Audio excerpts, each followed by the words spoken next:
Hello folks, welcome back to Crypto Cash. Thank you for joining me here today. We're going to take a look at Trias. Now, I want to thank my community for reaching out to me to ask to cover this again. I just realized that the price had spiked up and I wanted to review this with you so you can hopefully take a good entry, take your profits, and obviously not get hammered if the price reverses on you, right?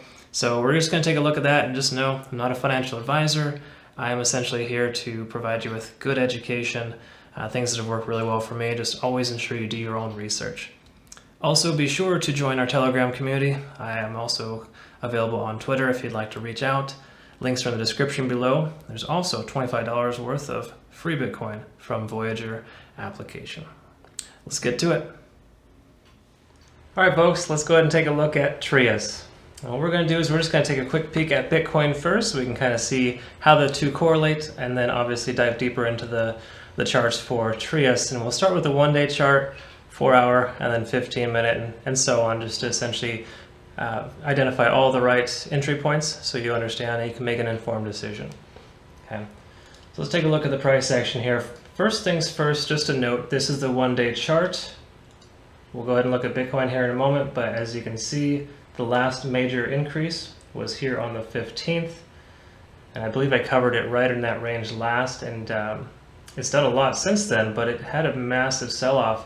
But last, look at this, 3 or 4 days, been pretty strong. So we like to see this. It broke its all-time high as well, $5.80, to make a new all-time high of $8.50. Okay, so awesome stuff from Trias. Let's go ahead and take a closer look at Bitcoin, and then go ahead and kind of see where we're at for Trias again. So first thing I like to note and look at is just a 4-hour chart on Bitcoin to kind of get perspective on how everything's moving. And as you can kind of see here, this is the last couple weeks worth of action. You can see the 17th, that major sell-off came down to create a strong support level of roughly 53,300. And then we saw another major sell-off again, and the third attempt failed, came back up, and now we're above the 50 moving average, and the support level that was previously a resistance is now support at 53,300. And what's cool is it looks like it's soon to get tested a second time. It was tested once and rejected. So I'd speculate that Bitcoin will test this level again and then likely bounce off to try to see if it can test the 100-day moving average once more. So as you can see, roughly 24 hours ago, the 100-day moving average was tested and rejected. So it's going to work itself into this little channel right now, and we'll see what happens, but there's likely a breakout that occurs as a result of that. And with this being such a strong support level, it's likely it should continue to shoot up after this. Okay. Also note the 200-day moving average, this kind of pinkish purple line, is at right around 57,000. That's going to be a major resistance level. So just be on the lookout for that. If the price comes up and tests that and rejects, then you might want to wait to take entry if you are trading Bitcoin. But just know that this is kind of how Bitcoin's price action is moving. And I like to kind of draw that correlation with Trias, just so you kind of see the difference there. So let's go ahead and take a look at Trias. And we'll take this is the 4-hour chart on Trias. As you can see, price action came up. This was the 15th. And then on the 17th, let's see, right around here, there was a sell-off that occurred, but not much. So what's nice about this is Trias doesn't seem to really do the exact same thing as Bitcoin, right? It doesn't mirror it like most other coins. So to me, I love investing in currency that acts almost contradictory to Bitcoin. And this has so far shown that, which is nice. So I think that's fantastic. I mean, obviously bear in mind there's some correlation, because you can see here, this was on the 25th. That was the most recent major sell-off with Bitcoin. But since then, it's decided to ramp up with a vengeance, a lot stronger than Bitcoin has. So something to note. So again, that is the 4-hour chart. Let's just go ahead and take a look at the one-day chart, take a quick look at all the indicators, and then work our way down. So on the one-day chart here, we can see a ton of volume in the last 24 to 48 hours. The MACD has swung upwards across this point in an upward fashion. That usually signifies there's going to be a massive increase, and that the momentum is shifting strongly from bearish to bullish. Okay, so you can see that here, which is nice. So that's a good indication that the overall sentiment is still very bullish, even though we had the price come up really high and sell off. we're still likely going to continue to see an increase in price. That would be my guess, just based on the overall sentiment here with the 1-day chart. Okay. So that is the 1-day chart. Let's take a look at the 4-hour chart next. And just to quickly note, first and foremost, both moving averages, actually all three, but both moving averages, the 50 and the 100, were tested and rejected recently to create a strong support level. So we shouldn't expect to see them tested soon, but if they are, just be on the lookout that they are currently working at support levels. Same with the 200-day moving average, is just so far behind with all the price action that we won't see it be tested for a while. Okay. Now looking at the RSI, as you can kind of see here, something I like to point out. Every time we see the RSI pass the line of 70, the price action essentially returns, right? So a lot of times I get the question, hey, how do I trim some off the top? How do I make some profit with this? Well, the best way to do it is to identify where your RSI is at, and if it's over 70, there's a strong likelihood that the price action will start to reverse in the near future. It's not 100%, not exact science, but it's more likely than not that it will happen. So for me, right back here, I took some profits. I think it was right in the $6 or $7 range, and then it immediately reversed back down to $4.50, $4.75, somewhere in that range. So just be mindful of that. Also note too, the MACD does indicate that there is still strong bullish momentum. Obviously with the correction, it's bouncing right back, and we are in pretty good shape right now. Okay. So that is the 4-hour chart. Next, I want to look at the 15 and then possibly even a smaller time frame, just to identify a good entry point for you. And with the 15-minute chart, the first thing I like to identify, well, a few things. First of all, the moving averages that I use, 50, 100, and 200-day moving averages, they are very effective on the 4-hour chart. But when it comes to a smaller time frame, you probably want to shift over to just say a 10 or a 20 moving average. These still work, don't get me wrong, but if we go down to just say a 1 or 5-minute chart, then they're pretty much not going to really be all that effective. So just to note that. And then furthermore too, another thing to notice as well, pay attention to the RSI again here. As you can see, every time the price is increased, more specifically this very large gap right here, then there's going to be a correction, right? So just pay attention to the RSI. Again, it's not an exact science, but when the RSI comes up over 70, then it's considered to be overbought, and the price will typically recover from that. You'll see a retracement in most cases. Okay. Furthermore, let's take a look at just to quickly note, the moving averages. The 50-day moving average is working as a support level with a small variance. And then the volume weighted average price, that is essentially my favorite one here. In fact, let me see if I can make it a little bit bigger for you. You see this thick green line? Sorry, it's a blue line rather. Thick blue line. I'm gonna turn these other ones off here. I want to kind of help you understand how the volume weighted average price works, because the VWAP is my favorite tool of all time. Right? It works extremely well because it tells you the average of the volume weighted average for the price currently. So in other words, it creates a consistent support and resistance level that is based on the price action. So if there's a lot of volume, which we have seen recently, then the volume weighted average price is going to be a very, very strong indicator. With low volume, it's not the best tool because it can be a little sporadic. But with this kind of volume here, we're looking really good. And the reason why I like it is because it creates itself as a support and or resistance level. So as you can see, when it's ramping up here, strong support level. But something you want to be aware of is that when there's a strong increase in price like this, and the VWAP is trailing behind, and there's a significant variance between the two, in other words, the distance between this line and the price action, the stronger the variance, the larger the variance, the more likelihood that the price will recover and return. In other words, as we can tell down here, the RSI, what it hit right around 91. Yeah, anything over 70, 80-ish, then there's likely going to be a turnaround, right? So pay attention to that on the 15-minute chart. But furthermore, use the VWAP and see, okay, well, there's a significant difference in price versus the volume. And the weighted average price is so drastically different that there's going to be a retracement. It's always going to recover and turn around. So as you can see, it came crashing down.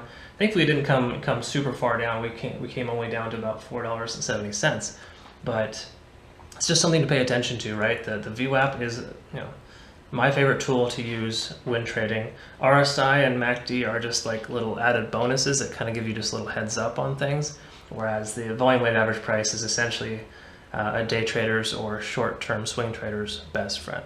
So if you don't use it already, I recommend you use it. And just kind of note, to further that as well, we want to be sure to wait. And if you've seen in my previous videos, you'll know that I'm a firm believer on waiting for confirmation before taking entry. So in this circumstance here, we want to wait for, in most cases, you won't always wait for at least 2 solid green bars above the volume weighted average price before you decide to take entry. So for example, if we look back here, right, let's just take this for example, this part right here, there's 1 15-minute green bar, 2 15-minute green bars. That's a total of 30 minutes essentially trending upwards. That's a case in point where I probably would have taken entry right around here. And then of course the price comes up, and big surprise, the RSI is up over 70, and then it came crashing back down. Okay, so again, it's not an exact science, but I can tell you in most cases, if you were to use a philosophy like that, you'll be a lot more successful, because I've seen, and I've done this myself many times, when I jump into an actual, I buy in, just say I'd go all in right here, right? Well, that's not a good sign to go all in, because it's just, the price action is too high, the RSI is too high, and anytime you go all in, you jeopardize risk losing a lot more than you need to, right? If it returns and it recovers essentially. So what I'm always trying to tell my viewers is to ensure that you pay attention when you take entry, wait for confirmation, no less than 30 minutes. In other words, the price needs to be testing above that level for no less than 30 minutes. And then once it's done and you take entry, you don't take entry of anything more than 25 to 30%. Okay? Because in case the price does recover and return on you, you're not going to be out an arm and a leg, right? And if it continues to move in the direction you're heading, you add another 20, 30%. You keep averaging up as you get closer to your goal, right? So for short-term swing trading, I'm typically shooting for like a 3 to 6% return. And then for a for a circumstance where I'm just say day trading, I would only really want to do 1 to 3%, because it's such a short amount of time. You're not going to be holding in for the ebbs and flows. You're just going to be buying in when it's low and selling when it's high. But again, it's difficult to understand if you don't use the indicators. So again, use the RSI to tell you if the price is overbought. If it's over 70, not the best entry point. Also wait for confirmation and make sure that you are double checking to confirm that the price is above the volume weighted average price, the VWAP, and to ensure that it is testing it at least twice in a 15 to 30 minute period. Okay, so that's always my recommendation there when it comes to that. We could do one last look here at the 1 minute chart just so you can kind of see how the VWAP is reacting as well. So let's take a look here.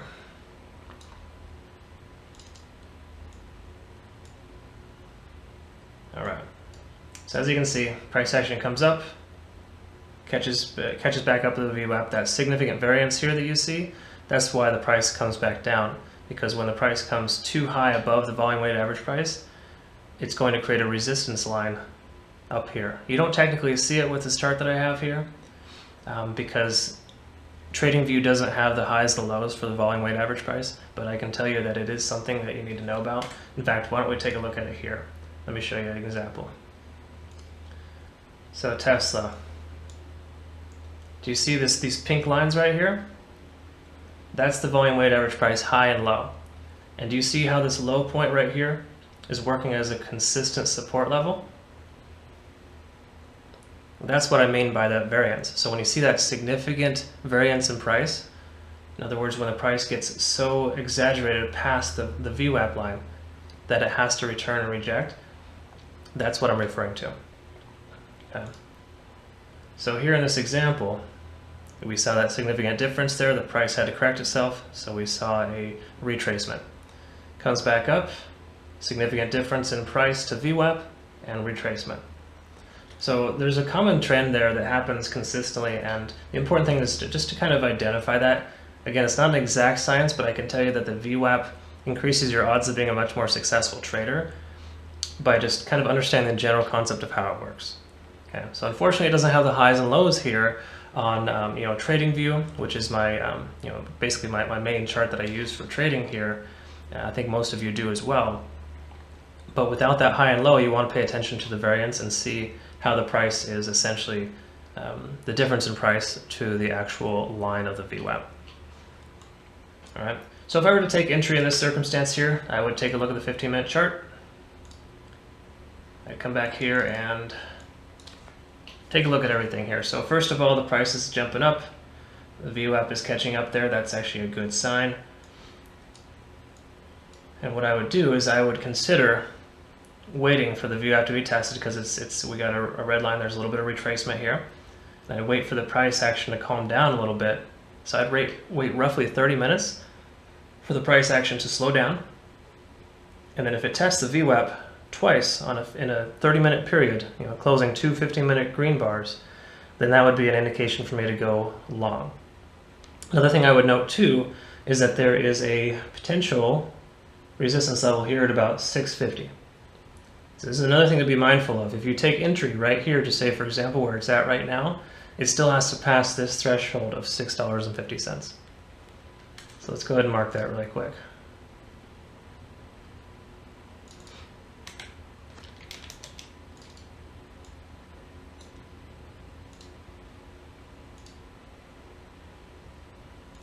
So we'll look at this again later and see how it reacted to that line, but I could almost guarantee it'll test this and reject it, or it'll break through it with great fortitude. If that makes sense. It'll just shoot right past it. So we'll see what happens there. So pay attention to that line. So again, if you take entry here, just wait for confirmation. Small position. Do not take a large position. Unless, again, you're planning to hold on for dear life, then take a full entry. But I rarely recommend that unless you know for a fact that Trius is the end-all be-all for you in trading. You're going to invest this much today, and that's all you're going to do. Then sure, go ahead and go all in. But if not, take a small entry, maybe just say 25%. Wait for this resistance level to be tested. And if it's tested and rejected, consider selling your position, taking your profit. If it tests and holds above for just say no less than 30 more minutes, preferably 2 solid green bars, then add to your position and see where it goes. Just be mindful of how price action is working, right? And again, pay attention to the RSI. See how the RSI is low right now? That's a good indication. That might be a good indicator to go long and wait for that confirmation above this resistance level of $6.50. Okay? So again, that's just my recommendation there. I like for you to be careful with taking entry, and I always reiterate this in all my videos. Don't take a large position, take small positions and add to your position as you get closer to your goal. And before you even start trading, set a target and ensure that you work towards that target. So a target like this, if you're short-term swing trading, so you want to be in and out in the same 24-hour period, then you'd probably want to shoot for 3 to 6% and take entry after confirmation and wait for shoot for that target. Once you hit your target, just go ahead and get out. Don't be greedy. I try to teach that to a lot of people as well. If you're going to be greedy, be less greedy than the next guy. Okay, so a lot of times you want to take the industry, the industry leaders and see what they're doing, and essentially just do one step below that. Okay, and I'll make other videos regarding like the Fibonacci retracement tool, because that is helpful for understanding that. But for right now, I just want you to, try not to buy into the hype. Wait for confirmation. Heaven forbid the price goes up and you didn't get in. That's okay. Wait for it to calm down again, and just be smart about your indicators, and use the RSI to see how overextended or oversold or overbought the price is. That just helps you understand it. It's not the cure. It's not perfect. But using that in combination with the volume weighted average price and resistance and support levels, I think you'd be in pretty good shape. It's worked out fantastic for me ever since I discovered this little combination. So hopefully you found this beneficial. If you do, please like and subscribe if you haven't already. And if you're a return viewer, thank you very much for your subscribership and just continuing to be awesome. I've gotten a lot of good feedback in my community from Trias. Really awesome group of people in there. So be sure to join the Telegram community if you haven't already as well. The links are in the description below. And of course, there's $25 worth of free Bitcoin from Voyager if you decide you want to do that. That's all I have for you today. We'll go ahead and do a review video again soon to catch up with this to see how the price action has moved since we had just reviewed it today. Thank you for your time. Have a great rest of your day.